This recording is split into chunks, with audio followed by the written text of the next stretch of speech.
Hello guys, welcome back to another video, and today I'm going to be showing you everything that changed in the Friction Glove update. So without further ado, let's get right into the video.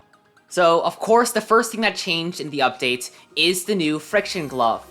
This glove has a power of 48 and a speed of 16 and has the ability of drag. What this ability is when you click first hit the ground, which will spawn a shockwave, and then you'll start to drag your glove along the ground. After a while, the ground will leave a red hot trail, and then it'll become blue hot. During this phase, when you go up and slap someone,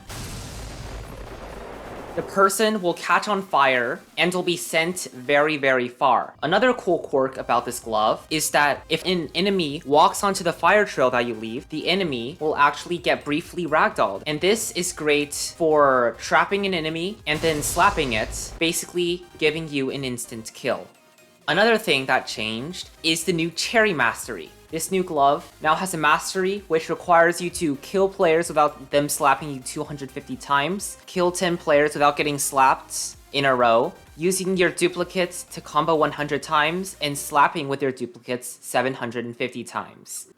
Now, let's get into the changes.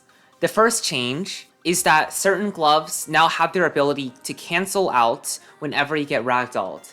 These gloves include Charge, Slasher, Psycho, and Dive Bomb.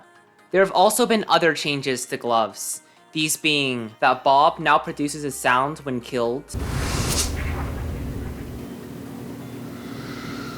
Default now has a white particle instead of green particles, Aggro now has their range reduced by 30%, and that Killstreak and Reaper both had their buy buttons on mobile moved so that they're no longer colliding with the jump button. The biggest nerf, however, came to the parry glove. First, if you unsuccessfully parry, your cooldown is now very, very long, and you have a 2-second window where you cannot slap.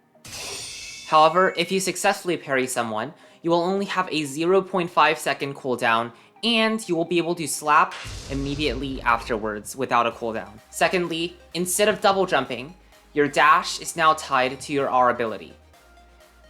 This dash is shorter, but it now happens faster. So, although you can't charge across the map like before, you can charge faster at your enemy and hit them off the map.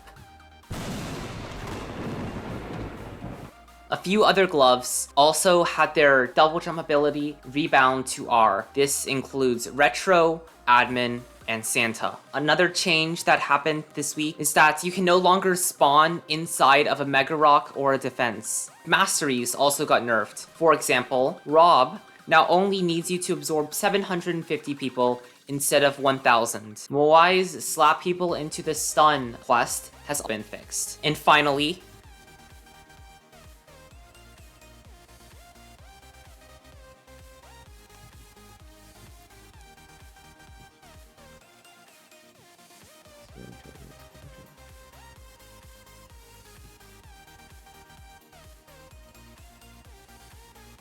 Rojo, Quake, Tank, Kraken, Hammer, and Draw 4's quests no longer require you to be in a public server. That's all for this week. See you next week. And also, another no one-shots bug has been fixed.